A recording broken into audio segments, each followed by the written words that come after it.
Hey everyone, hope you're doing great. Welcome back to my channel. In today's video, we'll dive into what if Deku was permanently injured after Season 1. Smash that subscribe button, and be sure to peek at the description below. Let's begin. The air in the unforeseen simulation joint was thick with the coppery tang of blood and the electric hum of barely contained power. It was an atmosphere of manufactured disasters made terrifyingly real. A school trip twisted into a crucible. For Izuku Midoriya, crouched behind a rock near the water's edge, it was the smell of his own inadequacy. Every frantic beat of his heart hammered the same message against his ribs. You're not ready. You're not a hero. You're just a boy with a borrowed broken power. He watched, helpless, as the monstrous creature, the Numu, as the villain with hands for a face had called it, ground their teacher into the cold, hard stone. Shota Aizawa, the formidable Eraserhead, was a broken puppet. One arm was bent at an angle that defied nature, his face was a swollen mask of crimson, and the only sign of his defiance was the faintest red glow from an eye he could no longer open. He had saved them. He had fought like a demon, erasing quirk after quirk, a whirlwind of capture scarf and brutal efficiency. And this was his reward. The Numu, a grotesque parody of muscle with its brain exposed, held Aizawa's head in a grip that seemed casual, almost bored. It was waiting for an order. He's still alive! Tamura Shigaraki's raspy voice scraped across the plaza, each word like sand in a wound. You really are cool, Eraserhead. Beside Izuku, Tsuyu Ajui shivered, though her face remained a mask of stoic calm. We need to do something, Midoriya-chan. Kero. Minoru Mineta was a vibrating mess of terror next to her, tears and snot streaming down his face. Do something? We'll be next. That thing, it's a monster. It beat Mr. Aizawa like he was nothing. Mineta was right. Izuku's analytical mind, a frantic engine that never shut down, was screaming the same conclusion. The Numu possessed both super speed and strength that rivaled All Might's, but its most terrifying ability was the one Aizawa had discovered at the cost of his own body: shock absorption. It had taken a full power punch from their teacher, a man who fought quirkless, and hadn't even flinched. You couldn't punch it into submission. So what can we do? Izuku's mind raced, flipping through pages of his mental notebooks. Weaknesses?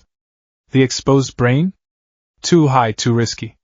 Joint locks? Its musculature is unnatural, probably no exploitable joints.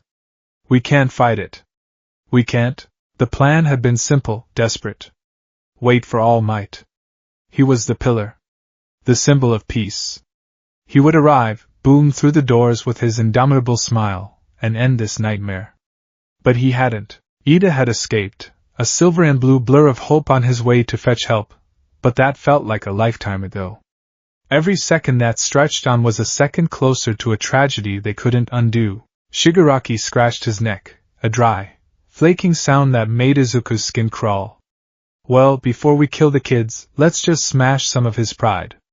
Let's finish him, Numa. Time seemed to slow to a crawl. The creature's blank, bird-like face tilted.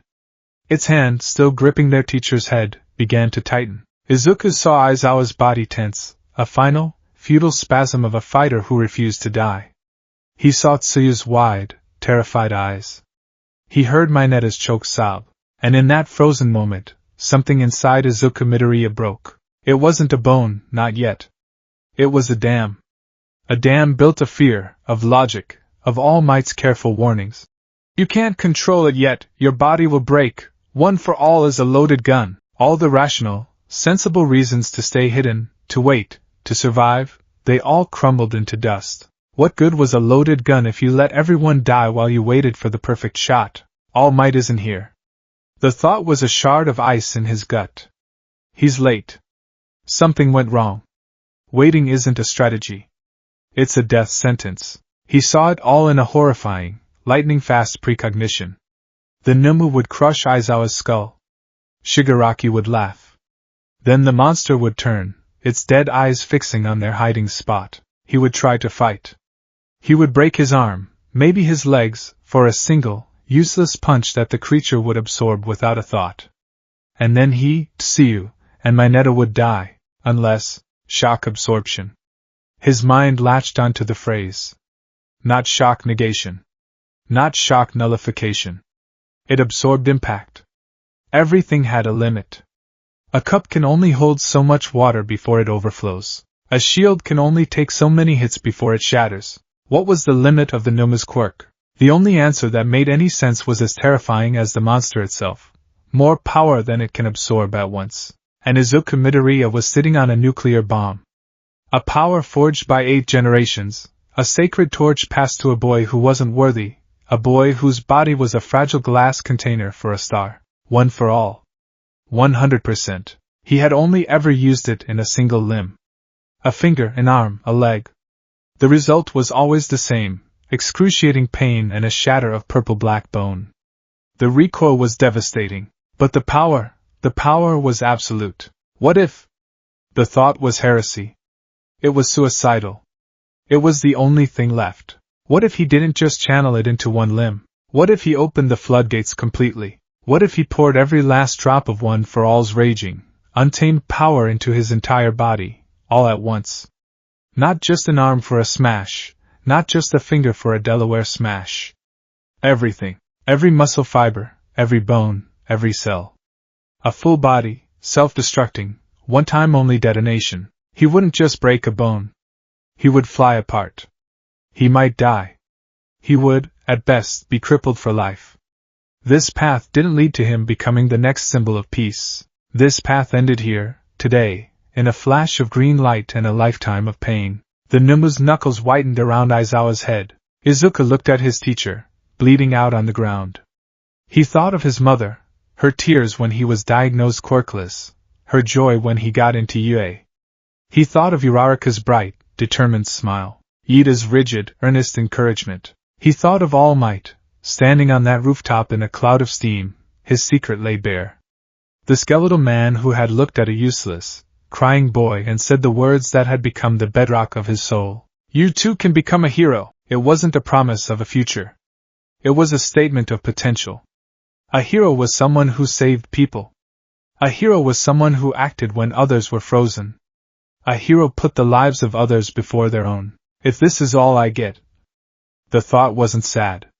It was crystalline, pure, and calm. The frantic panic in his chest subsided, replaced by an unbreakable, terrifying resolve. If this one moment is the only time I can be a hero like you, All Might, then it's worth it. Stay here, he whispered, his voice hoarse. Tsuyu turned to him, her eyes questioning. Midoriya-chan? What are you? He was already moving. He didn't run. He launched himself from his crouch, a blur of green and white. He wasn't aiming for Shigaraki. He wasn't aiming for Kurojiri, the Warp Gate villain. He was a missile, and his one and only target was the hulking abomination about to execute his teacher. Anomu, huh? Shigaraki cackled, noticing the movement. Let's see what the kid. He didn't get to finish. Izuku was airborne. He pulled his right arm back, the familiar posture of a smash. But this time was different. He didn't just feel the power surge down his shoulder and into his fist. He felt it ignite everywhere. It started in his core, a sun-going supernova in his stomach. A torrent of raw energy, crackling and alien, flooded his veins. It wasn't the pleasant warmth of a well-used muscle. It was the agonizing fire of 1,000 overloaded circuits. Green lightning, wild and untamed, erupted from his skin, crawling over his uniform, his hair, his face. The air around him crackled and hissed. His eyes glowed with a blinding emerald light. He could feel the power fighting against the fragile vessel of his body. His muscles, unprepared and undeveloped, screamed in protest as they were stretched to an impossible density. His bones groaned under a pressure they were never meant to withstand. It was the most intense pain he had ever imagined, a full-body crucifixion, and he embraced it. He poured more in. For Mr. Aizawa, he channeled the power of a Delaware smash, the flicking motion, into the shockwave itself. For my friends, he channeled the power of a Detroit smash, the direct impact, into his fist. He combined them. A new name for a final move, Delaware. His voice was a distorted roar, echoing with the energy of 8 men. The Numa turned, its reaction time inhuman. It released Aizawa, letting him slump to the ground, and raised a massive arm to intercept the attack. It was confident. It was built to absorb this. Izuku met its dead gaze. Detroit. The world seemed to lose its color, bleached out by the intensity of the light emanating from his body. He could feel the first hairline fractures spiderwebbing through the bones of his right arm, even before impact. Smash! The moment his fist connected with the Numa's torso, two things happened at once. The first was a sonic boom that shattered every remaining window in the USJ. The sheer force of the impact was biblical. It wasn't a punch, it was a kinetic event. The Numa's vaunted shock absorption quirk, designed to handle immense but singular points of pressure, was confronted with a force that was everywhere at once. It was like trying to catch a tsunami in a teacup. The quirk overloaded, and then it broke. For a split second, the Numa's body flickered, and then it was torn apart. The limb that met Izuku's fist disintegrated. The force traveled through its torso, not as a punch, but as a catastrophic shockwave, and blew out its back in a shower of gore. The creature was launched backward like a cannonball, a broken projectile tumbling through the air, before it slammed into the far wall of the dome, embedding itself deep within the concrete. The second thing that happened was the destruction of Izuku Midoriya. The recoil of his own power, with no shock absorption to save him, was absolute. The sensation was not of breaking, but of detonation. His right arm, the point of impact, ceased to exist in any functional sense. The ulna and radius shattered into dozens of pieces. His humerus snapped in 3 places. The muscles, flash-cooked by the energy, tore themselves completely from the bone, shriveling like burning parchment. The pain was a white-hot nova that eclipsed thought. The backlash didn't stop there.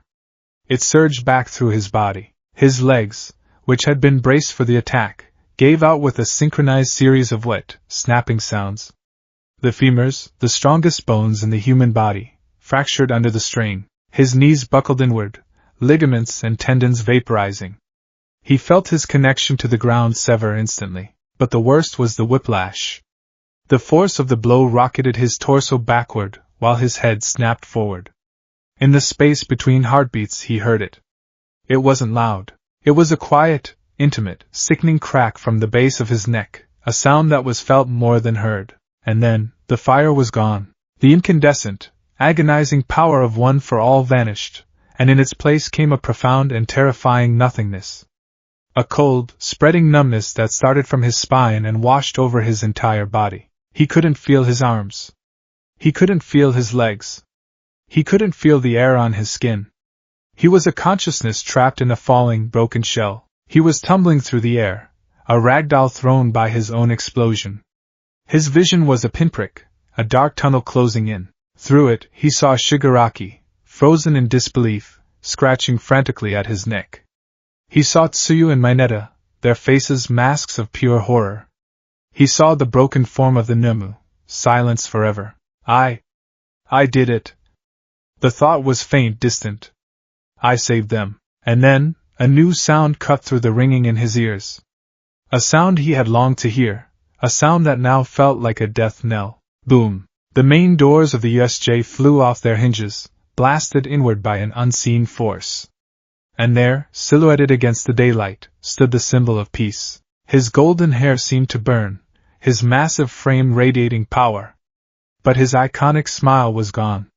It was replaced by a rictus of fury and dawning, abject horror. Do not fear, All Might's voice boomed, but it was hollow, lacking its usual triumphant cheer.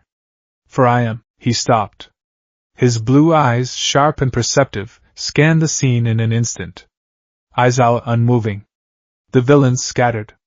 The hole in the far wall, and finally the small, falling body of his successor, trailing smoke, broken beyond comprehension. The last thing Izuku Midoriya saw before the darkness swallowed him whole was All Might's face. The anger vanished, replaced by a look of such profound, soul-shattering grief and guilt that it was more terrifying than any villain. It was the face of a man watching his greatest hope, his chosen son, die because he had been too slow. The world went black. Consciousness returned not as a wave, but as fragmented shards of reality piercing through a thick gray fog. Massive systemic trauma, nervous system shock. A voice. Distant. Clinical. Incredible luck he's even alive. Recovery girl, pushed her to her limit. Another voice. Familiar? It was hard to place. He felt a sensation of floating, of being disconnected. There was no pain. That was the first thing his slowly rebooting brain registered. After the all-consuming fire of his final attack, the absence of it was a universe unto itself. There was just nothing. A void where his body should be. He tried to open his eyes. The lids felt like they were sealed with lead. With a monumental effort he managed a crack. The world was a white blur. A ceiling.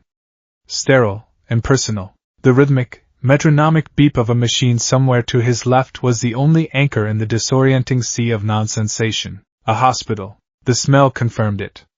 Antiseptic, clean linen, and the faint, underlying scent of medicine. He was alive. The realization trickled into him, slow and sluggish. He had survived. He tried to take stock. He let his gaze drift downwards. He was in a bed, covered by a thin white sheet. His right arm was encased in a massive, complicated-looking cast, held aloft by a sling rig. His left arm, he noted with detached curiosity, was similarly bound. He could see two large, plaster-clad lumps under the sheet where his legs should be. He looked like a broken doll, carelessly pieced back together. The initial relief of being alive began to curdle into a new kind of dread. The memory of the snap echoed in his mind. The cold, spreading numbness. It wasn't gone. He focused all his will, all his concentration, on a single, simple task. Move your finger. He sent the command from his brain. A powerful, desperate signal screaming down his spinal cord. Move. Just twitch. Anything. Nothing happened. The finger on his left hand, the one he could just barely see peeking from the cast, remained utterly still. It felt as alien to him as the bedsheets, a piece of foreign matter attached to his wrist. He tried again. Move your toes. Wiggle a toe. The command went out. The void swallowed it whole. There was no response. No flicker of muscle, no twitch of nerve. It was like shouting into an empty room and not even hearing an echo. The connection was severed. The line was dead. Panic, cold and sharp, began to cut through the fog. This wasn't the dull ache of a broken bone healing. This wasn't the familiar fire of a strained muscle. This was a silent, dead emptiness. He tried to push himself up, to sit. The command left his brain and vanished. His torso didn't respond. His back didn't tense. He was a prisoner in his own skull, the captain of a ship with all its controls ripped out. He could move his head. He turned it slowly to the left, his neck stiff. The beeping machine was a heart monitor, its green line rising and falling in a steady, mocking rhythm. His heart was working, his lungs were breathing on their own. The basic functions were online. But everything else. He closed his eyes again, the effort exhausting him. He tried to feel for the pain, to find some trace of the spectacular agony that had consumed him. It wasn't there, but in its place, something else was beginning to surface. A phantom sensation. It was a deep, gnawing ache that seemed to emanate from his limbs, yet it wasn't a physical hurt. It was the ghost of pain, the memory of function. He could remember what it felt like to clench his fist, to stand on his own 2 feet. The memory was so vivid that his brain filled in the blanks with this hollow, aching echo. It was the neurological ghost of a body that no longer listened, a constant, phantom reminder of everything he had just sacrificed. The door to his room opened with a soft click. He didn't have the strength to open his eyes again. He just listened. Is he? It was his mother's voice, thick with unshed tears. He's stable, Midoriya-san, a second voice replied, calm and elderly. Recovery girl. He woke for a moment, but he slipped back under. It's for the best. His body needs to rest. But will he be okay? There was a pause. It stretched for an eternity.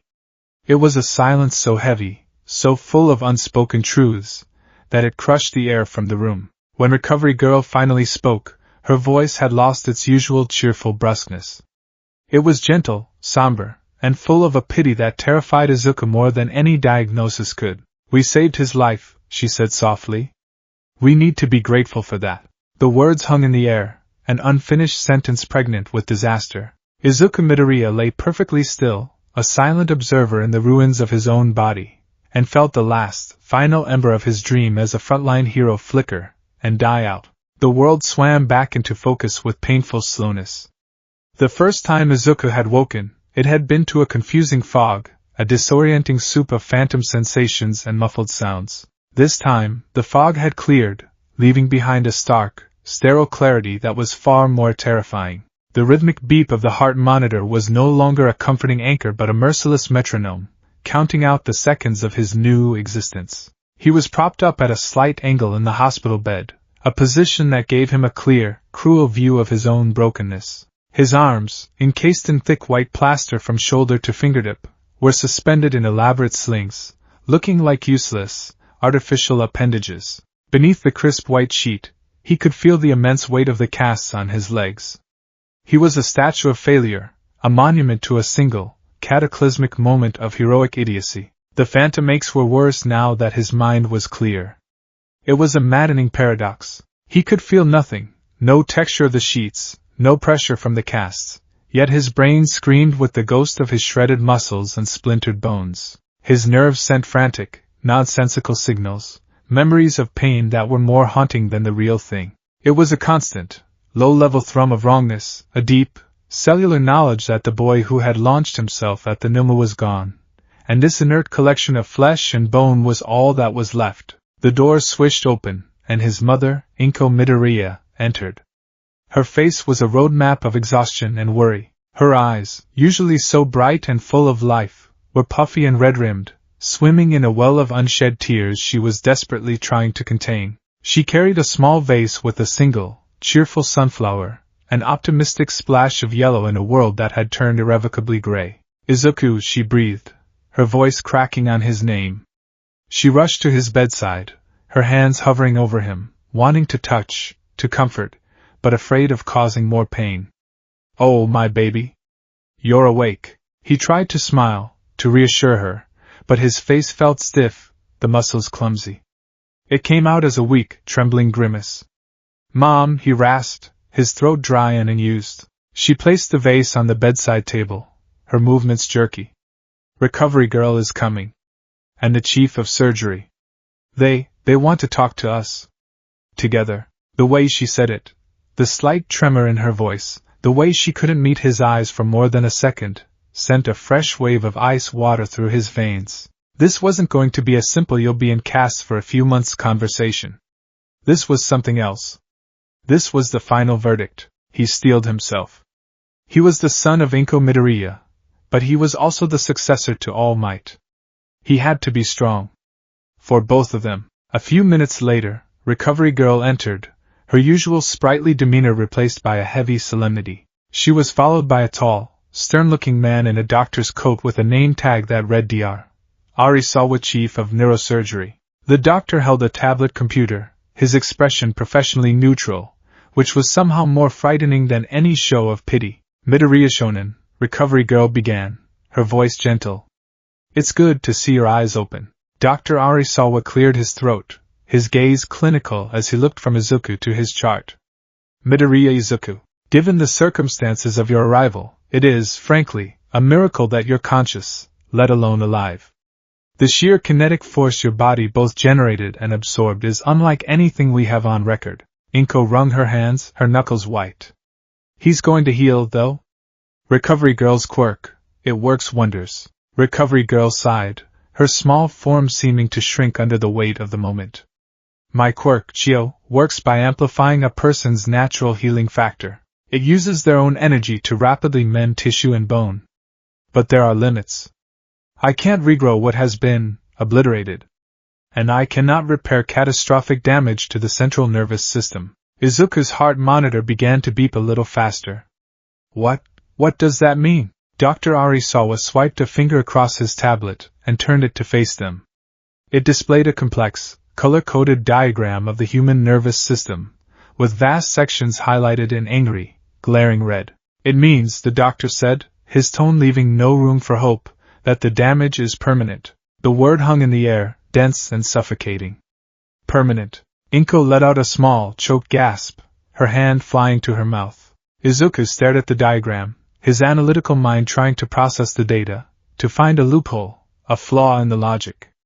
But the doctor's words were a relentless tide, washing away any hope of a foothold. The backlash from your quirk usage caused what is known as extreme axonal shearing throughout your peripheral nervous system, Dr. Arisawa explained, pointing to the red lines branching into the arms and legs on the diagram. The nerve fibers that carry signals from your brain to your limbs were, in many places, stretched, torn, and severed on a microscopic level. Think of it like a million tiny wires being snapped all at once. Recovery Girl's quirk could heal the surrounding tissue, but it cannot individually reconnect those countless neural pathways. He continued, his voice a dispassionate drone of destruction. Furthermore, the myofascial damage is unprecedented. The sheer energy you channeled essentially cooked the major muscle groups in your arms and legs. They tore away from the bone in hundreds of places. While we have surgically reattached what we could, the tissue itself is scarred and denatured. It has lost its elasticity, and its fundamental ability to contract with any significant force. Izuku's throat was tight. He forced the words out. So, physical therapy? Rehabilitation? I can work hard. I've always worked hard. Dr. Arisawa's expression softened for the first time, a flicker of professional sympathy. Of course. And with intensive, lifelong physical therapy, we are optimistic that you will regain some limited mobility. You may, in time, be able to operate a motorized wheelchair, perhaps even feed yourself with specialized support braces. With a great deal of work, you might eventually be able to stand with the help of a full-body exoskeleton for very brief periods. But the fine motor control, the strength, the explosive power required for your intended profession, that is, I'm afraid, completely impossible. The room was silent save for the beeping of the monitor, which was now frantic and high-pitched. Inko was openly sobbing now, quiet, heart-wrenching sobs that shook her entire body. Impossible. The word echoed in the silent chambers of Izuku's mind. It was a brick wall at the end of a road he had just begun to travel. And one for all? He whispered, the name of his sacred power feeling like ash in his mouth. When I heal, can I use it again? Just a little bit. Recovery Girl stepped forward, her old eyes filled with a deep sadness. Midoriya Shonen, you need to understand. The only reason you survived is because you used all of it in one go. If you were to try and channel even a fraction of that power, even 1%, into your body now, the result would be catastrophic. Your compromised nervous system wouldn't just be damaged, it would suffer a complete systemic collapse. Your circulatory system would fail. Your heart would stop. It wouldn't be an injury, it would be a fatal event. Instantly, she placed a small, wrinkled hand on his casted arm, a touch he couldn't feel but understood. Izuku. You can never, ever use one for all again. And there it was. The final nail. The period at the end of the sentence that had been his entire life. The dream wasn't just dead, its grave had been paved over with concrete. He stared blankly at the far wall, the words of the doctor and recovery girl replaying in his mind. Permanent. Limited mobility. Impossible. Fatal. They were simple words, but they were the heaviest things he had ever known, crushing him under their weight. He didn't cry. He didn't scream. He simply disconnected. He was back in the void, a passenger watching the world through a thick pane of glass. He heard his mother's weeping, he heard the doctor and recovery girl leaving the room, he heard the door click shut. He felt nothing. The dream was over. The story was done. He had saved Mr. Aizawa. He had saved Tsuyu and Mineta. He had been a hero for exactly 10 seconds. And it had cost him everything. Night fell on the hospital, casting long, skeletal shadows across the room. The bustling sounds of the day faded, replaced by the hushed quiet of sleeping wards and the distant wail of a siren. Inko had cried herself to exhaustion in the chair beside his bed, eventually persuaded by a nurse to go home and rest, promising to be back at dawn. Izuku was alone. Alone with the beeping monitor, the phantom aches, and the vast, barren wasteland of his future. He hadn't spoken another word since the diagnosis. There were no words left. He stared up at the acoustic tile ceiling, counting the tiny holes, trying to focus on anything other than the crushing reality of his situation. He was a cripple, a boy who had been given the world's greatest power, only to be destroyed by it. He thought of Bakugo, of Todoroki, of everyone in Class 1A, training, getting stronger, moving forward on the path he was now permanently barred from. A bitter, unfamiliar taste filled his mouth. It was the taste of despair. The door opened so quietly he almost didn't notice it. He didn't turn his head, assuming it was a nurse on their nightly rounds. Young Midoriya. The voice was thin, reedy, and full of a weary sorrow. Izuku's head snapped to the side, his neck protesting with a dull ache. Standing in the doorway, bathed in the dim light from the hallway, was not the colossal, ever-smiling symbol of peace. It was the other man, the skeletal, sunken-cheeked man with wild, blonde bangs and eyes that seemed too big for his skull. It was Toshinori Yagi, looking more fragile and broken than Izuku had ever seen him. He wasn't wearing his usual baggy clothes, but a simple dark tracksuit. He held no flowers, offered no platitudes. He just stood there, a ghost haunting the scene of his own greatest failure. He closed the door behind him, shrouding the room in near darkness, save for the faint green glow of the heart monitor. He pulled the visitor's chair close to the bed and sank into it with a weary groan, the sound of an old man whose bones ached. For a long time, neither of them spoke. The silence was thick with guilt and grief. Izuku watched the man he admired more than anyone, the man who had given him his dream, and saw only a reflection of his own brokenness. Finally, Toshinori spoke, his voice barely a whisper. "I am sorry, my boy." The words were simple, yet they carried the weight of a dying star. "I am so sorry," he repeated, his head bowed, his hands clasped so tightly his knuckles were white. This is my fault." Izuku wanted to protest, to say it was his own choice, his own reckless decision. But the words wouldn't come. He could only listen. "I saw it in you from the beginning," Toshinori continued, his voice raspy with self-recrimination. "That self-destructive nature. That willingness to tear yourself apart for others. I saw it on your first day of training, when you broke your finger. I saw it during the battle trial against young Bakugo, when you shattered your arm. I thought I could teach you to control it, to temper that heroic spirit with pragmatism and self-preservation. I thought I had time." He looked up, and in the dim light, Izuku could see tears glistening in his sunken eyes. "But I was arrogant. I was a terrible teacher. I gave a child a god's power, and was surprised when it burned him alive. I should have been there. I used up my time fighting petty criminals on my way to work. I was late. And because I was late, you felt you had no other choice. Every broken bone, every severed nerve, the fault is mine." The confession was a physical blow. Hearing his idol, his hero, take the blame was somehow more painful than the injury itself. It stripped away the last noble veneer of his sacrifice, leaving only a pointless tragedy. "You know of my injury," Toshinori said, unconsciously touching his side. "You know my time as a hero is limited. 3 hours a day when I first met you. Now it's barely an hour and a half. The embers of one for all within me are fading. I passed the torch to you, hoping you would become a brilliant, roaring fire. Instead, I let you become the kindling, burned up in a single, desperate flash to keep the darkness at bay for a moment longer." He leaned forward, the full, crushing weight of his guilt pressing down on him. "This is the greatest failure of my life, young Midoriya. Not my injury. Not my dwindling power. But you. I took a bright, hopeful boy, full of dreams, and I led him to this. To a hospital bed he may never leave under his own power. I am not a symbol of peace. I am a symbol of ruin." That was what finally broke him. It wasn't the diagnosis. It wasn't the pain. It was seeing his hero, the pillar of his world, so utterly shattered by guilt. A single, hot tear escaped his eye and traced a path through the grime and dried sweat on his cheek. Then another. Soon, a silent, steady stream was flowing from both eyes, soaking into the pillow beneath his head. He didn't make a sound.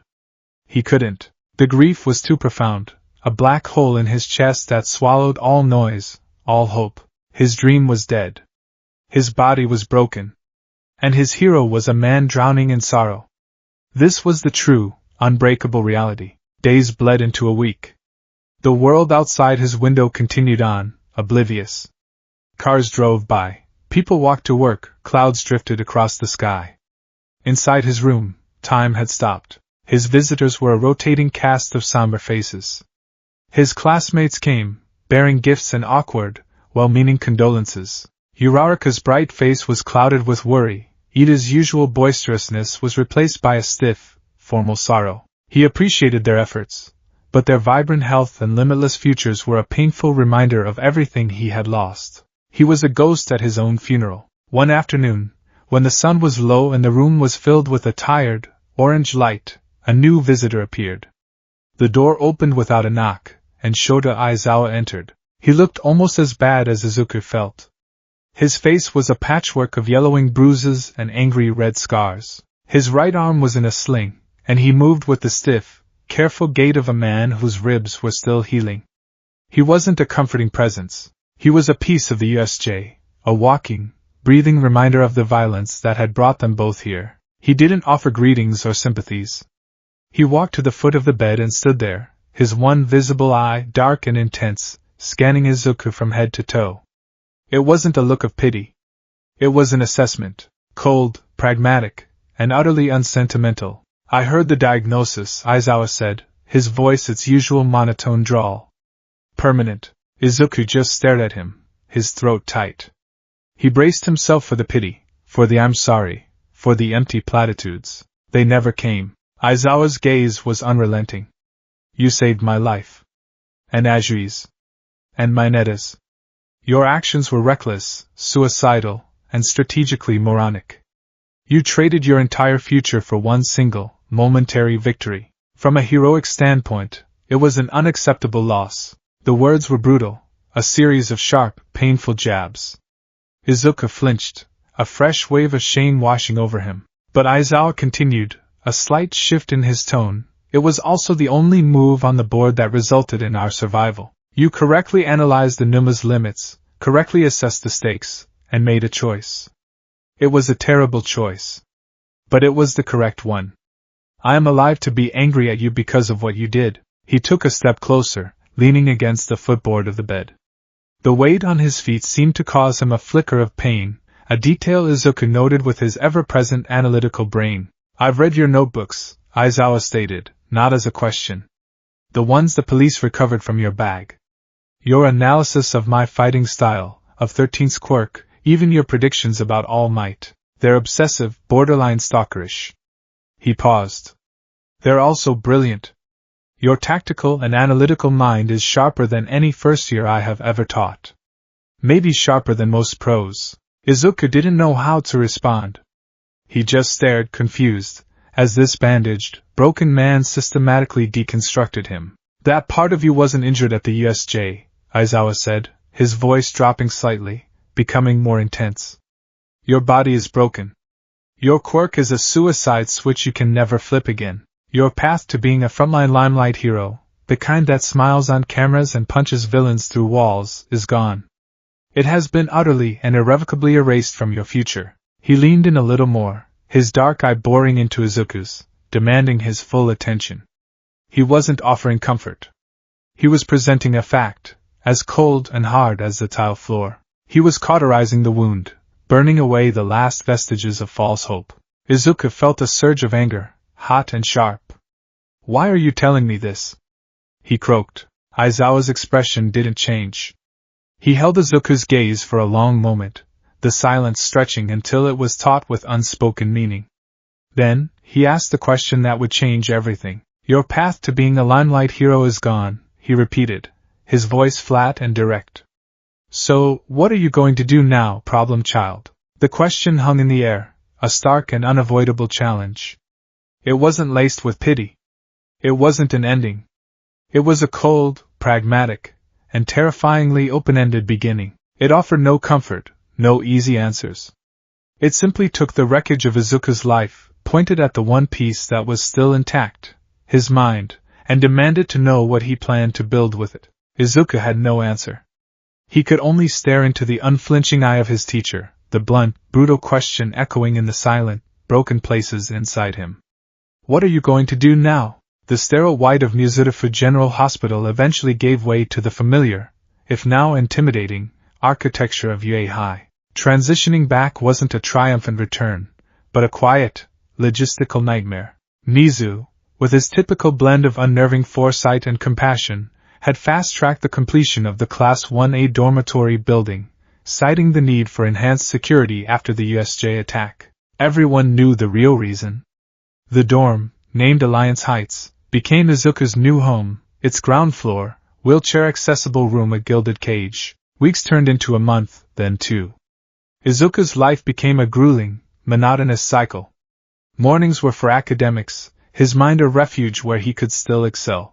Afternoons were for torment, a specialized wing of UA's rehabilitation facilities where therapists with relentlessly optimistic smiles guided him through exercises that felt like moving mountains with a teaspoon. He spent hours in a state-of-the-art hydrotherapy pool, the water's buoyancy the only thing that allowed him to feel a semblance of weightlessness. A therapist would move his limbs for him, stretching the atrophied, scarred muscles, trying to maintain a range of motion that his own brain could no longer command. The effort was Herculean. Just focusing his entire being on trying to produce a flicker of movement in his big toe would leave him drenched in sweat, trembling with exhaustion, and utterly defeated. The therapist called any minuscule, involuntary twitch a victory. Izuku called it a ghost, a neural echo in a dead machine. His wheelchair was his world. A standard, clunky hospital-issue model for now, it was his tether to a life that continued to move on without him. He learned to navigate the hallways, the cafeteria, the classroom. Every curb was a mountain. Every flight of stairs was an impassable wall. His friends were a constant, smothering presence of well-intentioned help. Ida would map out the most efficient accessible routes. Uraraka would walk beside him, her pace slowed to match his, her bubbly energy now tinged with a constant, simmering worry. Kirishima would offer to push him, his call of "don't worry, middle eyebrow, it's super manly to help a friend," ringing with a cheerfulness that felt like a slap in the face. He hated it. He hated the pity in their eyes. He hated the way they would instinctively stop talking about their combat training when he rolled into the room. He hated being a burden, a fragile piece of glass they were all afraid of breaking. Most of all, he hated the silence from Bakugo. The explosive rage, the constant Deku shouts, the rivalry that had defined his entire childhood. It was all gone. Bakugo now treated him with a wide berth of uncomfortable silence. He wouldn't look at Izuku. He wouldn't speak to him. It was as if Izuku had ceased to exist, and this quiet, broken thing in a wheelchair was a stranger he refused to acknowledge. The silence was louder than any insult had ever been. It was a declaration, "You're not even worth my anger anymore." But beneath the surface of this new, frustrating reality, a single, stubborn, and dangerous seed of hope remained. It was a secret he kept locked away, a delusion he nurtured in the dead of night when he was alone in his room. They said any attempt would be fatal. But they don't know one for all. They don't understand it. He reasoned with himself, a frantic, desperate logic. One for all was more than just a quirk. It was a living thing. A sacred torch. It had chosen him. It was a part of him now, a silent, sleeping giant in his cells. Maybe, just maybe, if he could tame it, if he could coax out the smallest, most infinitesimal spark, it wouldn't kill him. Maybe it could heal him. Maybe it could bridge the broken gaps in his nerves, reignite the deadened muscle. It had given him this wound, surely it could be the cure. One night, long after the dorms had fallen silent, he decided to test his theory. He wheeled himself to the center of his room, the only sounds the soft hum of the wheels on the floor and the frantic thumping of his own heart. He looked at his left hand, the one that had suffered less direct damage than the right. The cast was off now, replaced by a complex stabilizing brace, but the limb was just as useless. His fingers were curled slightly inward, pale and still. He took a deep, shuddering breath. He closed his eyes and reached inside himself, searching for that familiar, incandescent power. It was there. Dormant, but present. A vast, deep ocean of energy. He didn't try to draw on the ocean. He just wanted a single drop. A whisper of power. 0.1%, he thought, focusing all his will on his index finger. Just 0.1%. Not even a smash. Just a connection. For a moment he felt it. A faint, familiar warmth spread from his core, down his shoulder, into his arm. A flicker of green light, no bigger than a firefly, sparked at his fingertip. Hope, fierce and blinding, surged through him. It's working! The hope lasted for precisely half a second. The spark didn't gently fade. It detonated.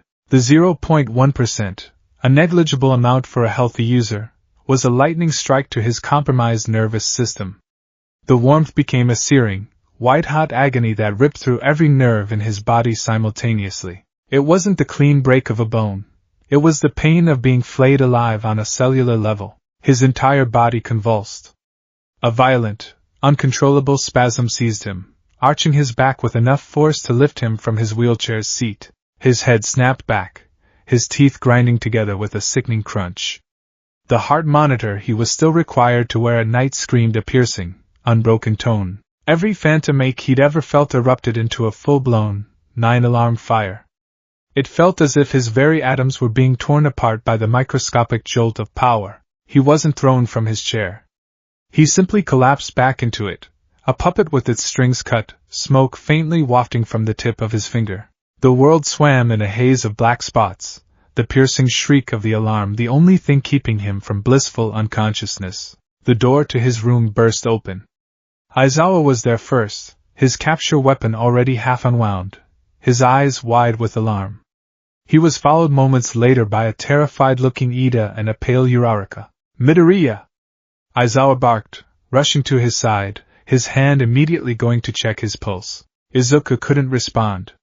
He could only gasp, his body trembling with the aftershocks. The smell of ozone and burnt flesh filled his nostrils. He looked down at his finger. A small, ugly black burn mark, no bigger than a pinprick, marred his skin. The ghost had shown its true face. It wasn't a savior. It was a killer, and it lived inside him. The next day, the finality he had been trying to deny was delivered in the form of a visitor. All Might, Toshinori Yagi, arrived at his dorm room. He wasn't smiling. His face was grim, etched with a deep, sorrowful disappointment. Aizawa stood behind him, his arms crossed, his expression unreadable but stern. They knew exactly what he had tried to do. "We need to talk, young Midoriya," Toshinori said, his voice quiet but firm. He sat in the chair opposite Izuku, his presence filling the small room. "Your stunt last night," Aizawa began, his tone sharp, "not only endangered your own life but triggered a full-scale security alert. We thought it was another villain attack. You were lucky. A fraction of a second longer, and your heart would have stopped." Recovery Girl's report was not an exaggeration. Izuku stared at his hands, unable to meet their eyes. Shame was a heavy cloak, suffocating him. Toshinori sighed, a long, weary sound. "I understand, my boy. I do. This power, it's a part of you. The idea of letting it go, of giving up, it feels like surrendering your very soul. But you must see now, it is a poison in your veins. To keep it is a slow, or in your case, a very fast suicide." He leaned forward, his elbows on his knees, his expression pleading. "One for all is not meant to be a trophy. It is a tool. A power meant to be wielded in the service of others. It cannot serve anyone by staying dormant inside a body it can no longer safely inhabit. It is a light that is meant to shine, not be hidden away in a broken lantern." The words were a gentle hammer, but they cracked the foundations of Izuku's denial. "It is time," Toshinori said, his voice heavy with the weight of generations. "One for all must be passed on." Izuku's head shot up, his eyes wide with horror. "No." The word was a raw, reflexive sound, torn from his throat. "Young Midoriya, no!" he repeated, his voice stronger, laced with a desperate, frantic energy. "It's all I have left. It's the proof. The proof that you believed in me. If I give it away, then I'm just Deku again. I'm quirkless. I'm nothing." The confession hung in the air, raw and pathetic. This wasn't about being a hero anymore. This was about identity. One for all was the bridge between the useless boy he had been and the man he had dreamed of becoming. Without it, the bridge collapsed, and he would fall back into that chasm of worthlessness. "That's not true, my boy," Toshinori insisted, his voice gentle. "Yes, it is," Izuku yelled, his voice cracking, tears of frustration and despair finally welling in his eyes. Don't you see? Without it, I'm just a cripple in a chair with a bunch of useless notebooks. I have nothing to offer. Who would I even give it to? Who would be worthy? I can't. The argument was illogical, emotional, and selfish. He knew it. But the thought of severing that final link, of willingly giving away the very soul of his dream, was a pain deeper and more terrifying than any physical injury. It was an acceptance of utter defeat. He became a ghost in the halls of UA. He attended classes, his mind a million miles away.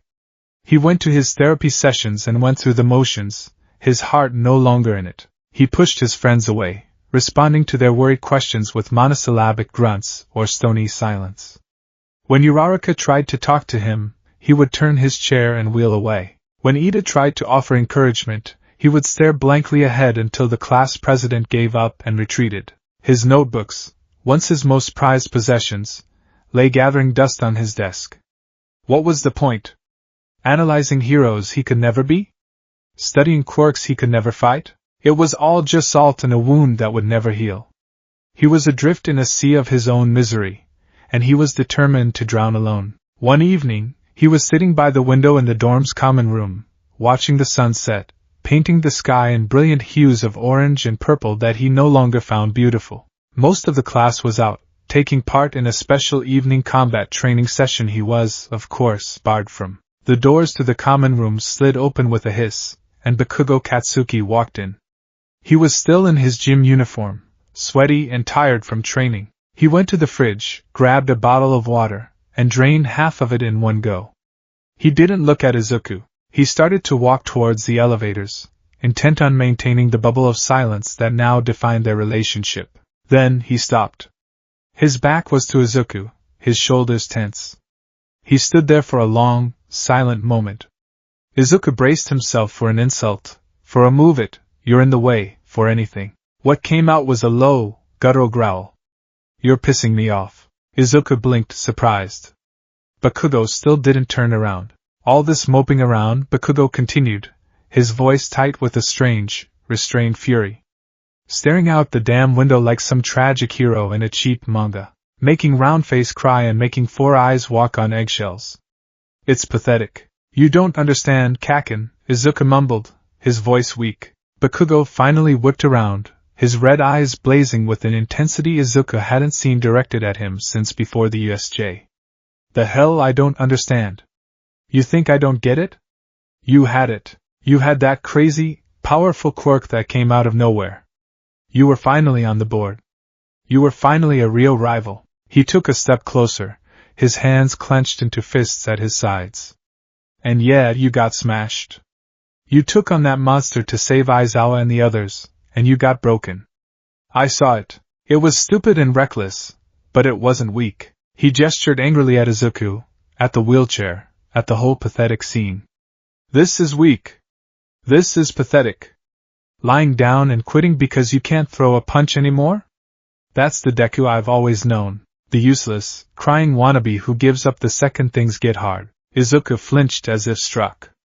The words were a bucket of ice water, shocking him out of his self-pitying stupor. "You're not dead," Bakugo snarled, his voice dropping to a dangerous whisper. "I've seen what you write in those creepy notebooks. I've seen you mumbling about tactics and weaknesses. You've got a brain in your head, even if the rest of you is busted." He took another step, looming over the wheelchair now, a volcano of furious, motivational rage. "So stop acting like you're dead. Stop making everyone else miserable because you are. Your dream of being number one is dead. Fine. Get a new damn dream. But if you sit here and rot, if you let this be the end of you, then you were never worth my time in the first place. You were never a rival. You were just an obstacle that tripped and took itself out of the race." He held Izuku's gaze for one more fiery second, his chest heaving. Then, without another word, he turned on his heel and stalked to the elevator, leaving a stunned, trembling Izuku in his wake. The elevator doors slid shut, and the common room was silent again. But something had changed. Bakugo's words, as harsh and cruel as they were, had done what no amount of gentle comfort or pity could. They had bypassed the grief and struck directly at Izuku's pride. Get a new damn dream, the phrase echoed in his mind. It was an insult, a challenge, and in its own twisted Bakugo-esque way, a plea. It was the first thing that had gotten through the thick, gray fog of his depression. He looked down at his useless hands, at the body that had failed him. Then he looked towards his room, where his notebooks lay dormant. Bakugo was right. He wasn't dead. He was just broken, and maybe, just maybe, being broken wasn't the same as being useless. For the first time in weeks, a flicker of something other than despair ignited within him. It wasn't hope. It was defiance. Bakugo's words were a landmine, detonating in the silent, cratered landscape of Izuku's despair. They left him wringing, shocked and raw. He had spent weeks pickling in his own misery, marinating in the acidic brine of self-pity, and it had taken the targeted cruelty of his childhood rival to finally strip away the rot and expose the bone. Get a new damn dream. It wasn't advice. It was a command. An order to stop being pathetic. He had wheeled himself back to his room, the echoes of the confrontation playing on a loop in his mind. For the first time in what felt like a lifetime, he pulled his dusty hero analysis for the future No. 13 foot from his desk. He opened it, the pages stiff from disuse. He saw his own frantic, obsessive handwriting, detailing the fighting style of some new pro-hero he'd seen on the news before the USJ. The entry was unfinished, cut short by the events that had cleaved his life in two. He stared at the blank space on the page, a stylus held loosely in the fingers of his left hand, a custom-made grip helping him hold it steady. He had the knowledge. He had the analytical mind that Bakugo had so crudely acknowledged. But what was the point? What could he do with it? It felt like owning the world's most detailed map but having your legs chained to the floor. A sharp, authoritative knock on his door startled him. Before he could even call out, the door slid open. Shota Aizawa stood there, fully recovered now, his arms free of slings, though a thin, pale scar still bisected his right eyebrow. He was in his hero costume, minus the goggles, and his expression was as impassive as ever. Get your jacket, Aizawa said, his voice flat. It wasn't a request. We're going somewhere. Izuku blinked, confused. Where? It's almost curfew. And I have my physical therapy assessment in the morning. Aizawa's gaze was unmoved. The assessment can wait. This is more important. It's part of your education. There was no room for argument in his tone. Defeated, Izuku maneuvered his chair to his closet and pulled on a jacket, the simple act of threading his useless arms through the sleeves a clumsy, frustrating ordeal. Aizawa watched him, patient but silent, offering no help. The unspoken message was clear: you do what you can for yourself. It was a harsh form of respect, and in a strange way, Izuku preferred it to the smothering pity of others. Once he was ready, Aizawa turned and began walking. Keep up. Izuku wheeled after him, his brow furrowed. They didn't head for the dorm's exit. Instead, Aizawa led him to a service elevator at the back of the building, one Izuku had never seen used before. Aizawa swiped a black, unmarked keycard, and the elevator doors slid open with a heavy, metallic groan. Inside, there was only a single, unlabeled button. Aizawa pressed it. The descent was long and silent. Far longer than a simple trip to a basement. The air grew colder, and the gentle hum of the elevator was the only sound. It felt like they were sinking deep into the foundations of UA, into the very bedrock the school was built upon. When the doors finally opened, it wasn't to a dusty storage room or a parking garage. They opened into a different world. The hallway was stark and utilitarian, made of polished concrete and illuminated by cold, recessed LED strips. The air was dry and smelled of ozone and industrial-grade air conditioning. They passed several heavy, vault-like doors, each with a sophisticated electronic lock. This wasn't part of the school, this was a bunker. A command center. Aizawa led him to the last door on the left, and placed his hand on a biometric scanner. A soft chime echoed in the silent hall, and the vault door slid open with a whisper of pressurized air. Welcome, Aizawa said, stepping aside to the hearth. Izuku wheeled himself through the doorway and stopped, his breath catching in his throat. The room was a cavernous, circular space, dimly lit and dominated by a colossal, wraparound screen that covered nearly 300 degrees of the wall. The screen was currently dark, but he could imagine it lit up with maps, data streams, and video feeds. In the center of the room was a sunken pit with a circular arrangement of workstations, each with multiple monitors. Wires and cables ran in neat, organized bundles under a raised floor. This was the nerve center he'd only ever dreamed of, the kind of place he imagined supporting heroes from the shadows. It was a Batcave, but for a whole organization, not just one man. What is this place? Izuku whispered, his eyes wide with awe. It's the Underground Hero Network's primary data hub for this prefecture, Aizawa explained, walking down the shallow steps into the central pit. Most Limelight heroes deal with threats you can see, villains robbing banks, giant monsters rampaging downtown. We deal with the ones you can't. Human trafficking rings, illegal quirk enhancement drug manufacturing, information brokers, domestic extremists. The kind of villainy that doesn't get flashy headlines but rots society from the inside out. He gestured to the workstations. Victory in our world isn't about having the strongest punch. It's about having the best information. It's about knowing a villain's route before they take it, understanding their psychology, predicting their next move. It's a war fought with data, analysis, and strategy. Power is a tool, but here, intelligence is the weapon.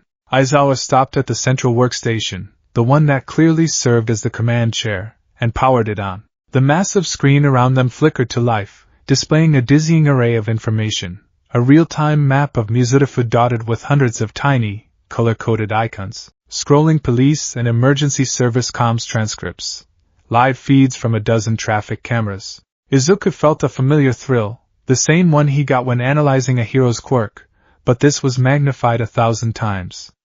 This was the whole city, laid bare as a complex, living data set. Aizawa turned to face him, his expression serious. Bakugo was right. Izuku flinched, the name still a fresh sting. Your body is broken, Aizawa continued, his words as blunt as ever. But I've seen your files. I've spoken to your teachers. Your mind is a high-performance engine. You see patterns others miss. You absorb and cross-reference information at an incredible rate. You have a near-eidetic memory for quirk-related details. While your classmates are in the gym training their bodies to be stronger weapons, you have been letting your greatest weapon rust. He gestured to the empty workstation beside his own. Your path as a frontline combatant is over, Midoriya. That is a fact you have to accept. But your potential to be a hero is not. It has just changed its shape. Stop thinking about the weapon you lost. It's time to start forging a new one. The words resonated deep within him, clicking into place with the defiant spark Bakugo had ignited. A new weapon. A new dream.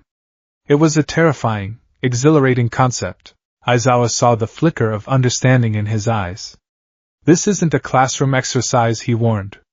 This is real. But you need to see what it's like. He typed a command into his console, and a single file expanded to fill one of the large monitors. Cold case, Aizawa said. Code name, the Puppeteer. 6 incidents over the last 2 years.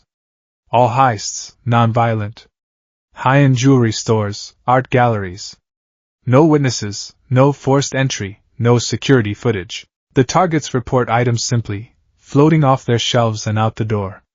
The initial theory was a high-level telekinetic, but scans for psychic energy signatures came up negative every time.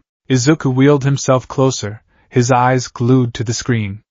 He read through the case file, his brain automatically absorbing the details. The dates of the heists, the locations, the specific items stolen, the atmospheric conditions on the nights in question. The only clue, Aizawa continued, is this.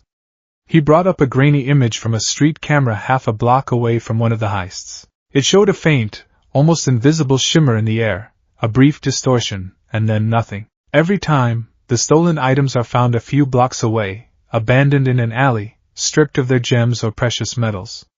The thief is a ghost. Izuku stared at the file, the old, familiar fire beginning to burn in his chest.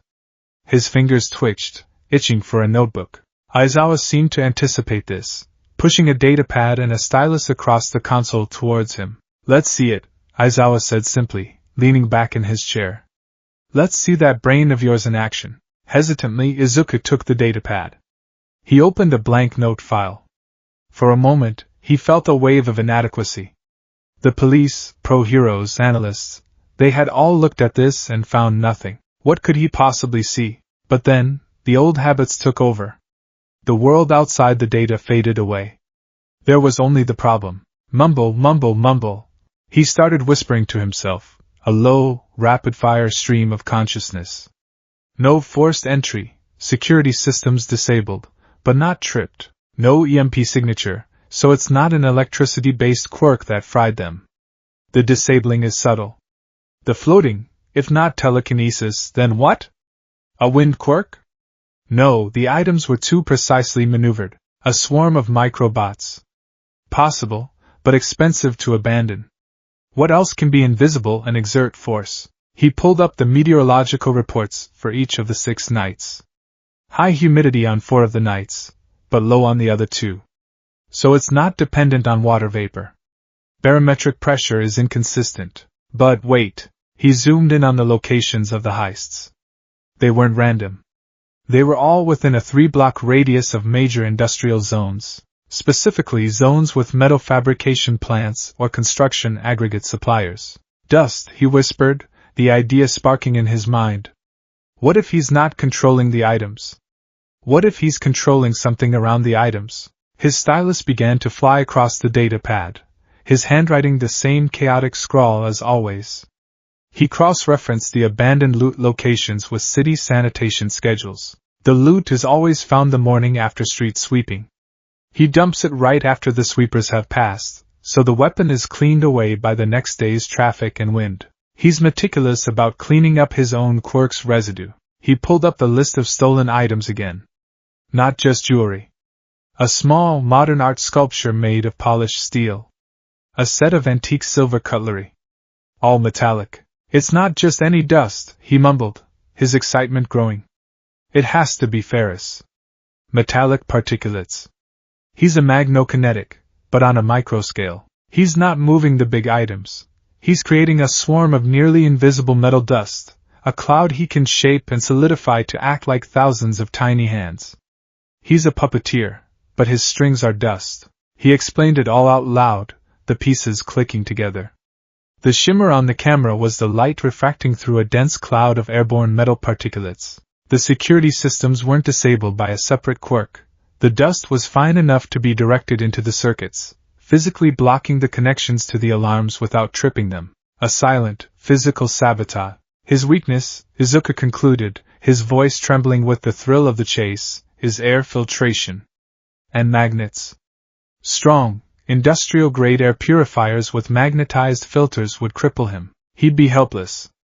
And he needs a source for his dust. He's not generating it. He's collecting it. Look at his pattern. He drew a circle on the map. All the heists are here. The center of this circle is a large, old metal scrapyard. It's been there for 50 years. The amount of ferrous dust in the air and soil around it would be immense. He probably lives or works right there. He stopped, his chest heaving, his mind buzzing with adrenaline. He looked up at Aizawa. The underground hero was staring at the datapad, then at the main screen where Izuku's theory was laid out in a chaotic but brilliant web of arrows and notes. He was silent for a long, tense moment. Izuku's confidence began to waver. Had he missed something? Was it a stupid theory? Then, Aizawa reached for his own console. He typed a few lines of code and sent a file, Izuku's analysis attached, to an encrypted address. The recipient was listed as Detective Tsukachi. Aizawa leaned back and looked at Izuku. A corner of his mouth twitched, the closest thing to a smile Izuku had ever seen from him. Good work, kid, he said. The praise, so simple and understated, was like a physical balm on Izuku's soul. It was a praise for his mind. For the part of him that was still whole, still powerful. In that moment, sitting in the cold, dark heart of UA, he felt more like a hero than he had in months. He spent the rest of the night in the hearth, Aizawa feeding him other cold cases, watching him work. The old fire was back, but it had changed.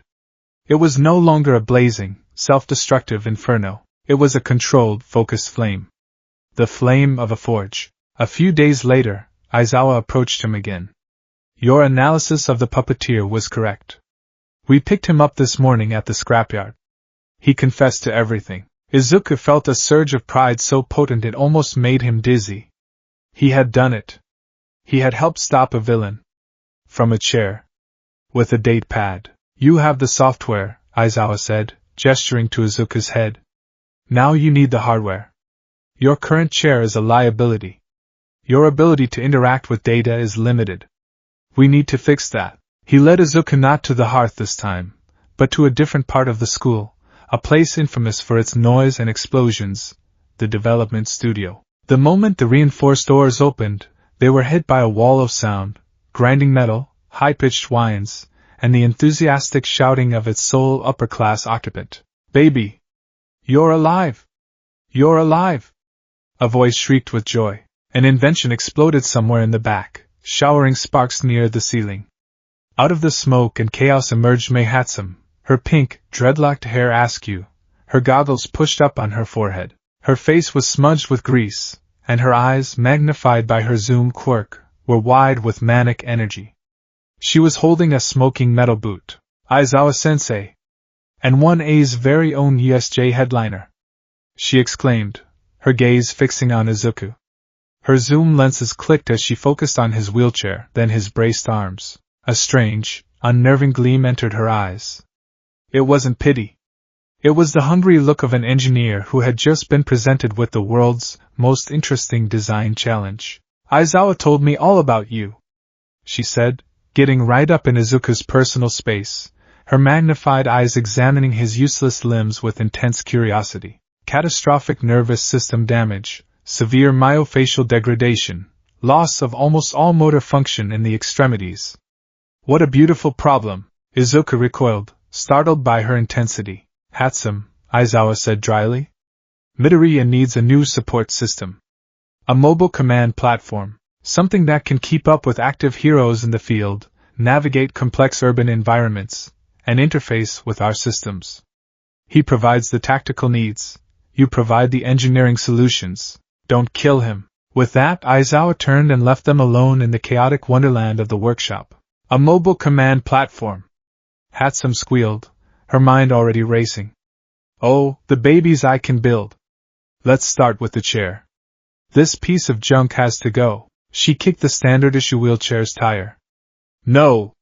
We need speed. Agility. All-terrain capability. Omnidirectional wheels for tight quarters maneuvering. But that's just the start. She grabbed a datapad and began sketching furiously, her own mumbling a perfect mirror to Izuku's.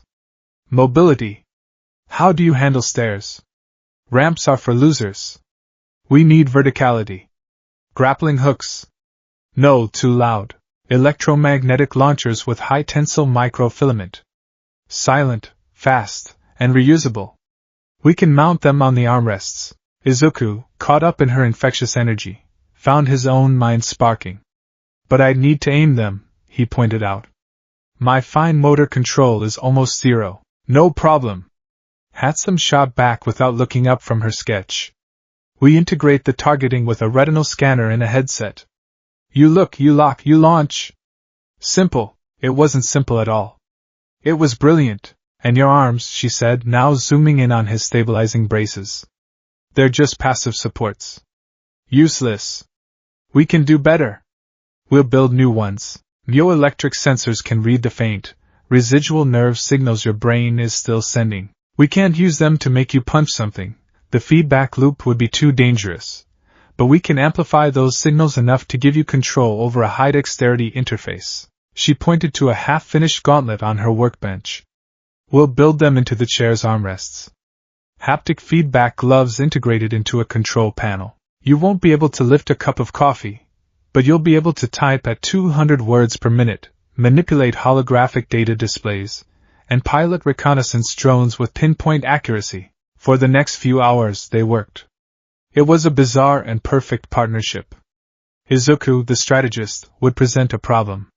I need to be able to survive in a hostile environment. What about defense? Hatsum, the mad inventor, would provide a solution. An emergency shield. Not a big, bulky thing.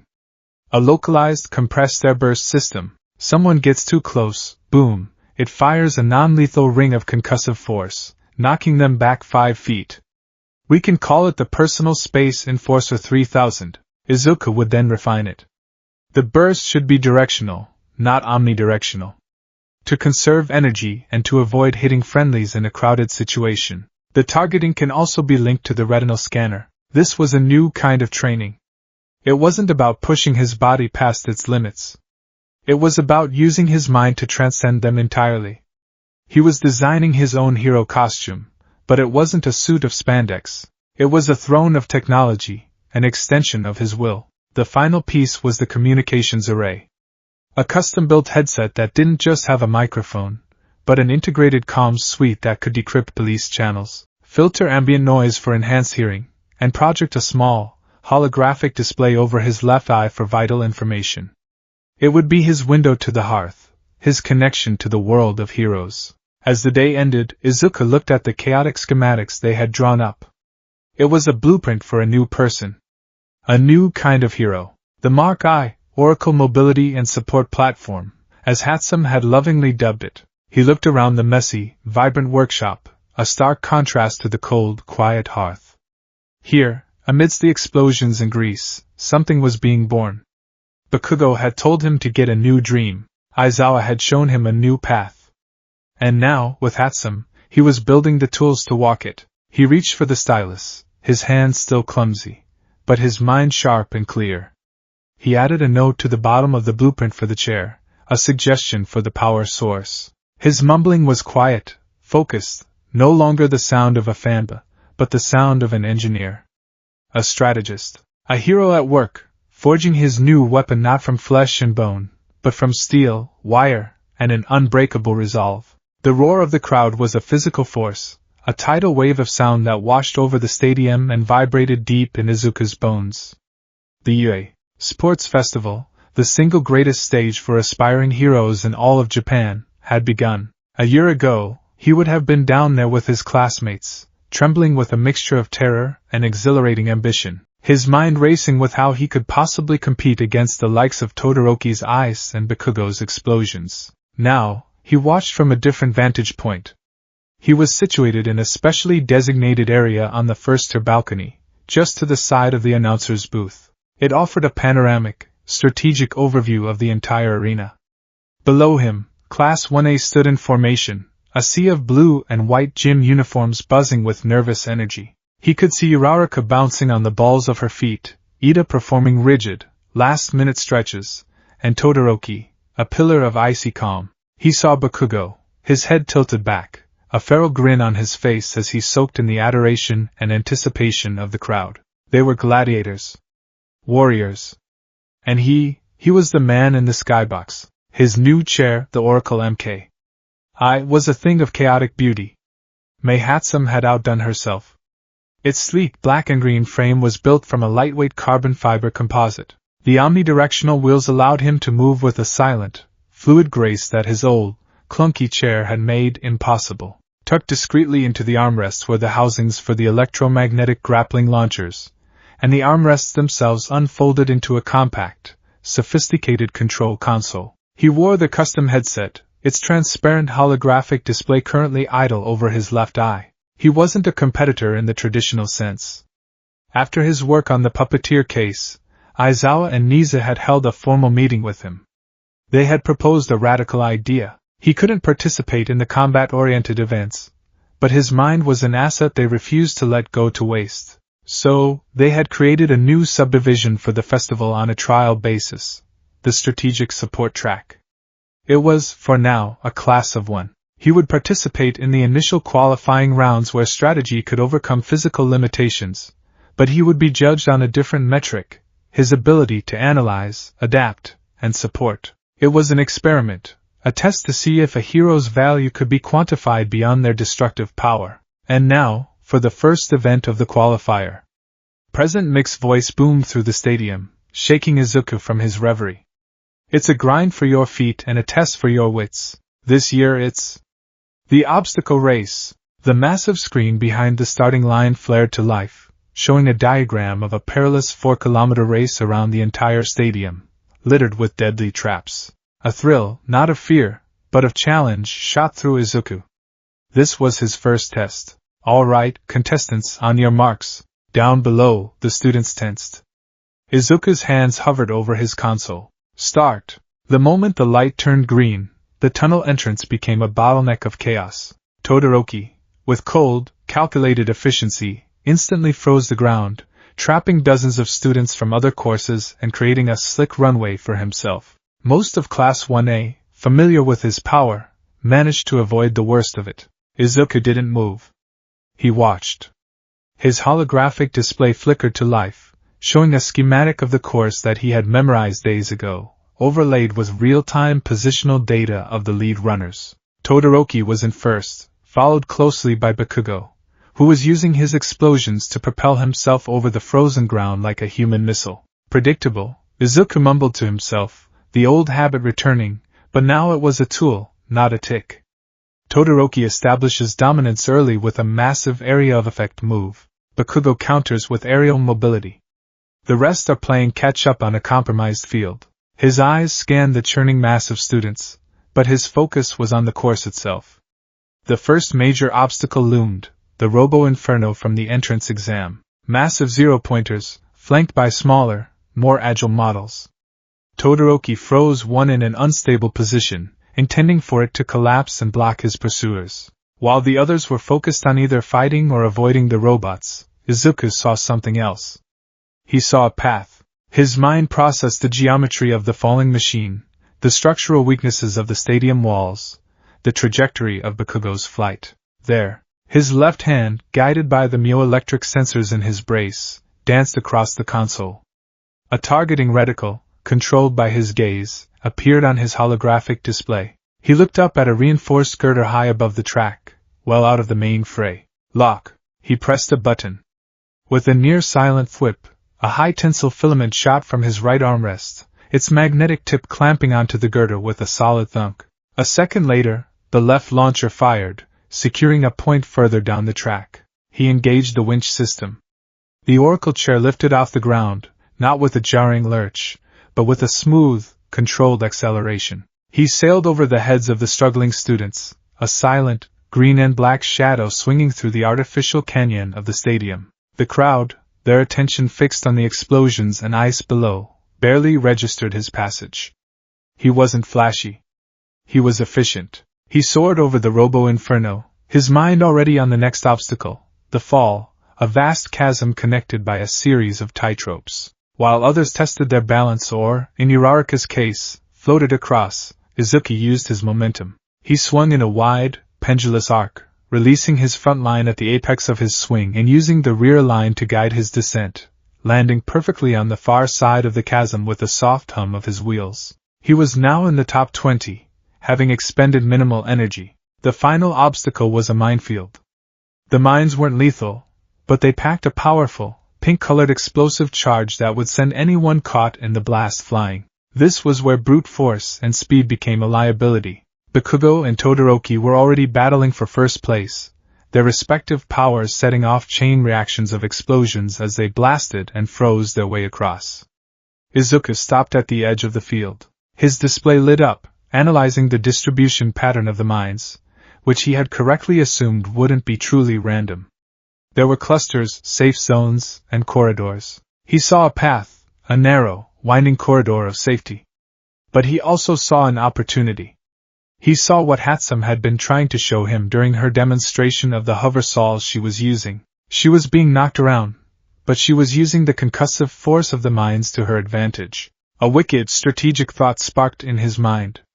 He waited for a moment, letting several other students pass him. He saw Ashido sliding on her acid, and Tokoyami being carried by Dark Shadow. Then he moved. He didn't take the safe path. He aimed for a mine. He rolled directly towards it, and at the last second, activated the personal space enforcer 3000 on his chair's rear quarter. A powerful, focused burst of compressed air fired backwards, launching his chair forward and up, just as the mine detonated beneath him. The combined force, the push from his chair and the explosive lift from the mine, sent him rocketing into the air in a controlled forward arc. He was airborne for a full 10 seconds, sailing over half the minefield. The crowd finally noticed. A murmur went through the stands, heads turning towards the flying boy in the wheelchair. Who was that? How was he doing that? He landed, used another mine and airburst combo, and cleared the field. He crossed the finish line in 9th place. Not a spectacular victory, but a qualification earned with pure, unadulterated strategy. He hadn't thrown a single punch, but he had outthought the mountain. President Mike, finally noticing his unorthodox finish, screamed into the microphone, "WOH!" And in 9th place, using some kinda crazy rocket chair foo, "It's Izuku Midoriya from Class 1A. I guess that brain is a quirk all its own." Izuku ignored the commentary, his gaze fixed on the finish line. He watched as Uraraka finished, then Ida, then the rest of his friends. His heart swelled with a feeling he hadn't experienced since the USJ, not just pride in himself, but pride in being part of the team, a true contributor. The second event was the cavalry battle. The top 42 students were to form teams, their combined point values worn as headbands. Izuku, with his 9th place finish, was worth a respectable 205 points. But the real prize, the focus of the entire event, was the 10 million point headband allocated to the first place winner of the race. His first place winner. This put him in a terrible position. Who would want a zero quirk, physically helpless rider on their team when they could have someone with a powerful combat ability? He was a liability. A target. He watched as his classmates formed their predictable, powerful teams. Todoroki, with his immense power, easily recruited Ida, Yayorozu, and Kaminari. Bakugo, through sheer intimidation, formed a team with Kirishima, Siro, and Ishido. Izuku was alone, the other students avoiding him, their eyes sliding past him as they searched for stronger partners. The old, familiar sting of being picked last, of being the useless Deku, pricked at his heart. "You look pathetic." He turned. Hitoshi Shinso, from the General Studies course, was standing there, his perpetually tired eyes appraising him. "You got here with your head. That's more than most of these idiots can say, but you can't fight. You're the perfect brain for a team that doesn't have any brawn." Another student approached, a shadowy form detaching from the wall. "Fumikage Tokoyami." "Midoriya," he said, his voice a low rumble. "I witnessed your progress in the race. It was a masterclass in calculated efficiency. Dark Shadow is a powerful offensive and defensive tool, but he is weak in bright light and can be difficult to control. A guiding hand, a voice of strategy in the ensuing madness, would be invaluable." Izuku's eyes widened. A plan, brilliant and risky, began to form in his mind. Tokoyami's Dark Shadow was a powerhouse, but his weakness was a glaring vulnerability. Shinso's brainwashing was one of the most powerful quirks in the festival, but it required an opponent to verbally respond, a difficult task in a chaotic battle. "We need one more," Izuku said, his mind racing. "Not a fighter. A utility." His eyes scanned the remaining students and landed on her. She was standing alone, looking dejected after being turned down by another team. "Uraraka-san!" Achiko Uraraka turned, her eyes lighting up with surprise and relief. "Midoriya-kun! You have a team?" "We do now," Izuku said, a newfound confidence in his voice. "I have a plan. But it's going to be dangerous, and it's going to rely on perfect teamwork." The four of them huddled together. Izuku would be the rider, the central command. Tokoyami would be the front, his Dark Shadow serving as their primary weapon and shield. Uraraka would be their mobility, using her zero-gravity quirk on her teammates, and Izuku's chair to make them light and fast, able to leap and dodge with impossible agility. Shinso was their trump card. "We are not going for the 10 million points, Izuku explained, his voice low and intense. "Not at first. That's a fool's game. Team Todoroki and Team Bakugo will tear each other apart over it. We are a hunter-killer team. We will target mid-tier teams, using Shinso's quirk to immobilize them and Dark Shadow to snatch their headbands. We will accumulate points quietly, staying out of the main brawl." The battle began, and Izuku's plan worked to perfection. Uraraka made them light as feathers, allowing them to bound across the arena. They would approach a team. Shinso, using a small voice modulator Hatsum had given him, disguised as a medical mask, would call out to them, his voice disguised. Hey, your shoe's untied. Or look out behind you. The moment a rider or horse responded, Shinso's quirk would activate.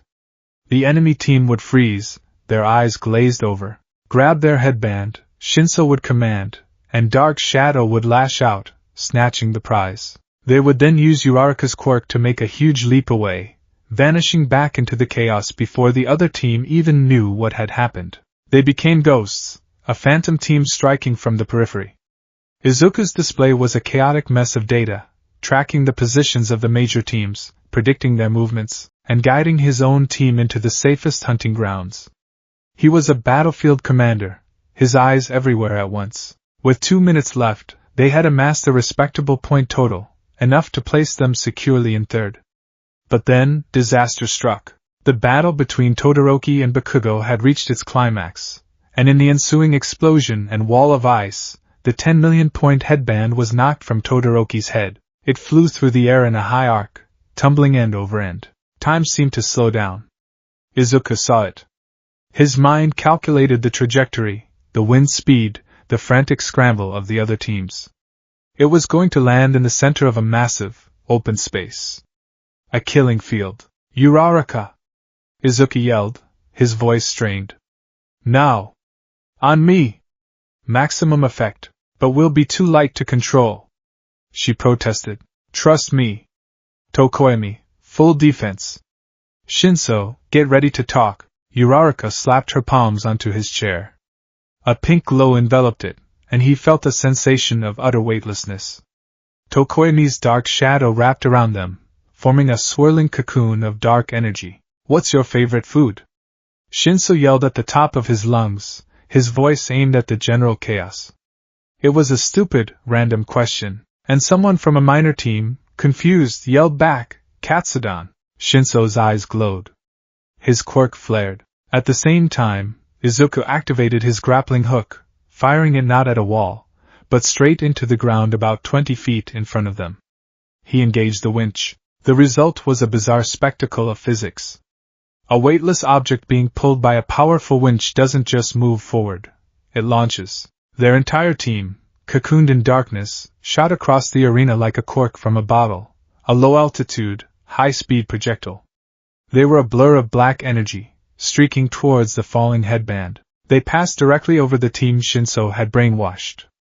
Tackle him, Shinso commanded, pointing them at a rival team that was also making a run for the headband. The two minor teams collided, taking each other out of the play. Izuku's timing was perfect. Just as their flight path intersected with the falling headband, Dark Shadow lashed out from their cocoon and snatched it from the air. The 10 million point prize was theirs. They landed in a heap just as the buzzer sounded, signaling the end of the match.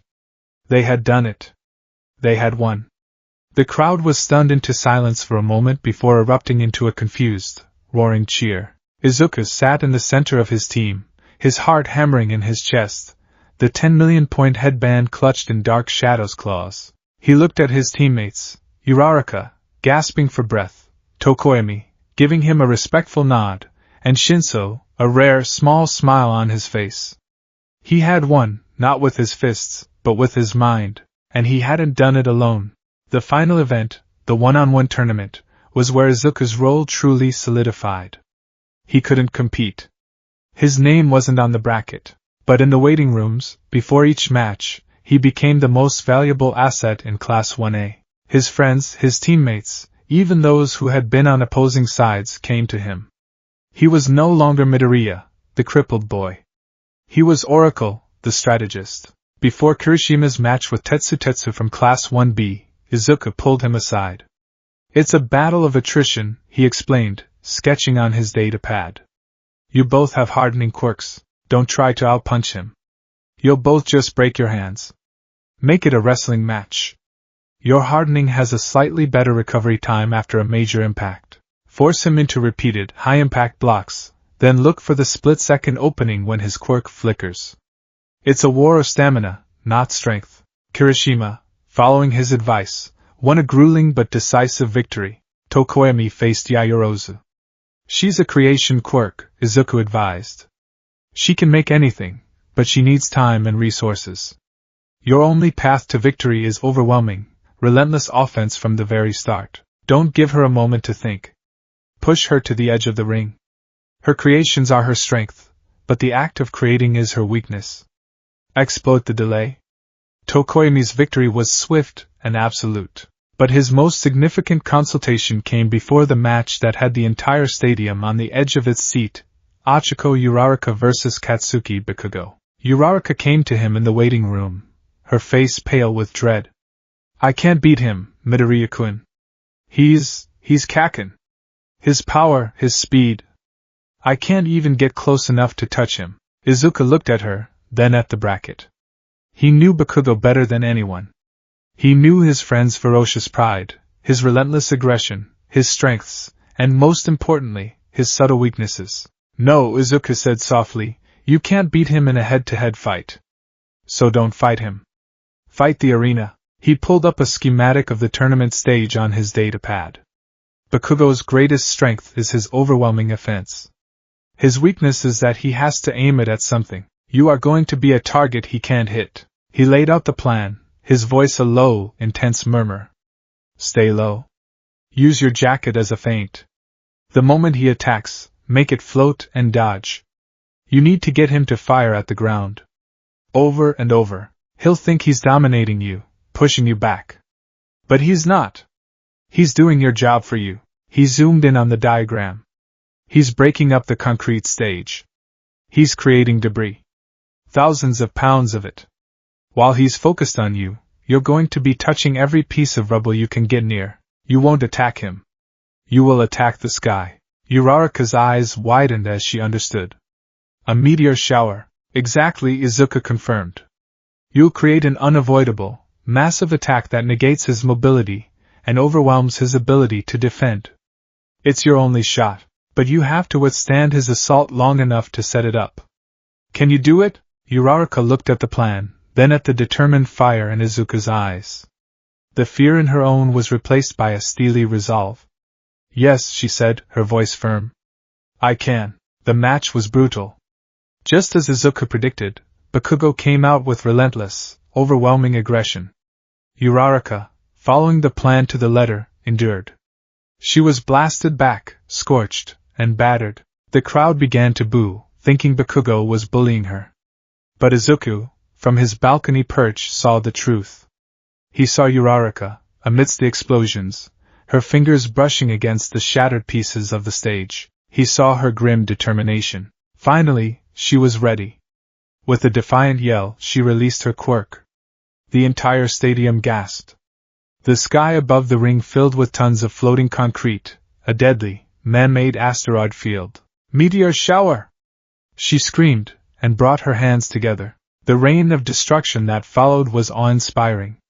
Bakugo, for the first time, looked genuinely shocked, his confident smirk wiped from his face. He was forced to unleash his most powerful explosion, a massive, arena-shaking howitzer impact, just to survive and blast the debris away. In the end, Uraraka collapsed from exhaustion, her quirk pushed past its limit.